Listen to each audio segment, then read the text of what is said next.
దేశాన్ని నాశనం చేస్తున్నది రాజకీయం కాదు, ఎలక్షన్ సిస్టమ్. అదెలా? మనకు స్వతంత్ర్యం వచ్చి 77 ఏళ్లు దాటినా ఇంకా అనేక రంగాల్లో వెనుకబడి ఉన్నాం. అందుకు అనేక కారణాలు ఉన్నప్పటికీ ఎలక్షన్స్ జరిగే తీరులో మార్పు వస్తే దేశంలో అనేక మార్పులు వస్తాయి. అభివృద్ధి జరుగుతుంది. అలాగే గ్రామాల్లో, పట్టణాల్లో మా నాయకుడు, మా పార్టీ అంటూ గొడవలు పడే సీన్లు తగ్గిపోతాయి. ఎలక్షన్స్లో డబ్బు పంపిణీ, కోలాహలం తగ్గి అభివృద్ధికి బాటలు పడతాయి. ఇంతకీ ఏంటా కొత్త పద్ధతి?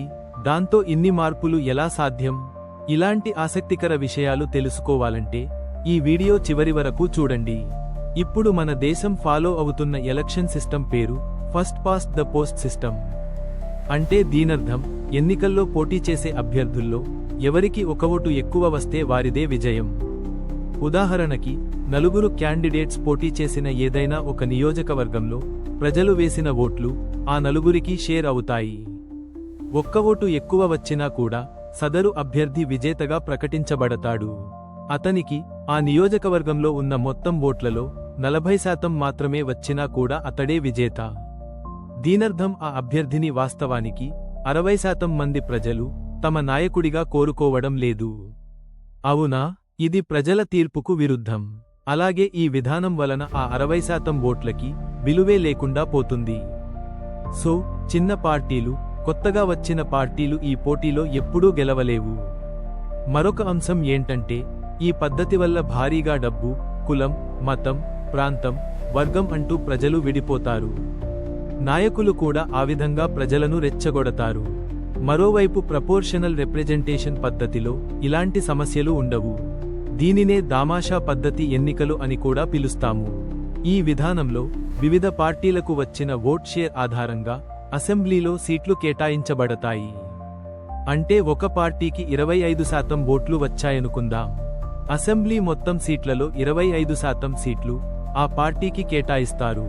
ఈ పద్ధతిలో ప్రతి ఓటుకి విలువుంటుంది. ఉదాహరణకి 2024లో జరిగిన ఆంధ్రప్రదేశ్ ఎన్నికల్లో కూటమికి 55% ఓట్లు వస్తే 164 సీట్లు వచ్చాయి. వైసీపీకి 40% ఓట్లు వస్తే 11 సీట్లు మాత్రమే వచ్చాయి. కొన్ని రాష్ట్రాల్లో అయితే 50% ఓట్లు వచ్చిన పార్టీలు కాకుండా 45% ఓట్లు వచ్చిన పార్టీలు అధికారంలో ఉన్నాయి. అంటే ప్రజల తీర్పుకి వచ్చిన సీట్లకి పొంతన లేనట్టే కదా. అదే దామాషా పద్ధతిలో అయితే మొత్తం 175 అసెంబ్లీ సీట్లను ఓట్ షేర్ ఆధారంగా విభజిస్తే కూటమికి దాదాపుగా 96 సీట్లు, వైసీపీకి 70 సీట్లు వస్తాయి. సో, ఈ పద్ధతిలో ప్రజలు వేసిన ప్రతి ఓటుకి విలువ ఉంటుంది. మరో ముఖ్యమైన అంశం, దామాషా పద్ధతిలో ప్రజలు ఎమ్మెల్యే అభ్యర్థికి ఓట్ వేయరు, పార్టీ గుర్తుకు ఓట్ వేస్తారు. అలాగే సీఎం అభ్యర్థిని కూడా డైరెక్ట్ ఓటు ద్వారా ఎన్నుకుంటారు. అంటే ఒక ఓటరు 2 ఓట్లు వేస్తాడు, ఒకటి పార్టీకి, ఇంకొకటి సీఎం అభ్యర్థికి. ఈ సందర్భంలో ఎమ్మెల్యే అభ్యర్థులు కేవలం తమ పార్టీ తరపున అసెంబ్లీలో సమావేశాలకు హాజరవుతారు. చట్టపరమైన నిర్ణయాలకు, బడ్జెట్పై చర్చలకు మాత్రమే వారి విధులు పరిమితమవుతాయి.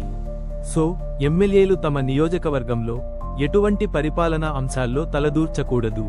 ప్రభుత్వ అధికారులు మాత్రమే కలెక్టర్ పర్యవేక్షణలో ఆయా జిల్లాల్లో జరగాల్సిన అన్ని పనులు పూర్తి చేస్తారు.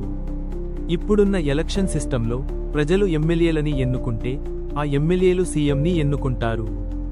5 ఏళ్లపాటు ఎమ్మెల్యేలపై ఆధారపడి మాత్రమే సీఎం తన పదవిలో కొనసాగగలడు. అదే డైరెక్ట్ సీఎం విధానంలో ప్రజల ఓటు ద్వారా ఎన్నుకోబడి 5 ఏళ్లపాటు పూర్తి స్థాయిలో పదవి చేపట్టవచ్చు.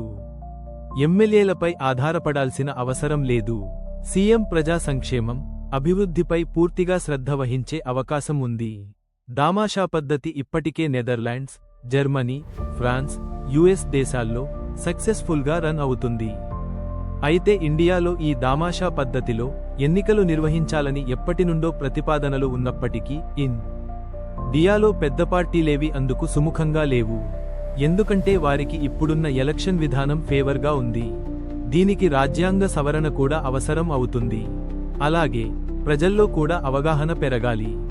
సో, ఈ రెండిటిలో ఏ విధానం బాగుంటుందో కామెంట్ బాక్స్ ద్వారా మాకు తెలియజేయండి.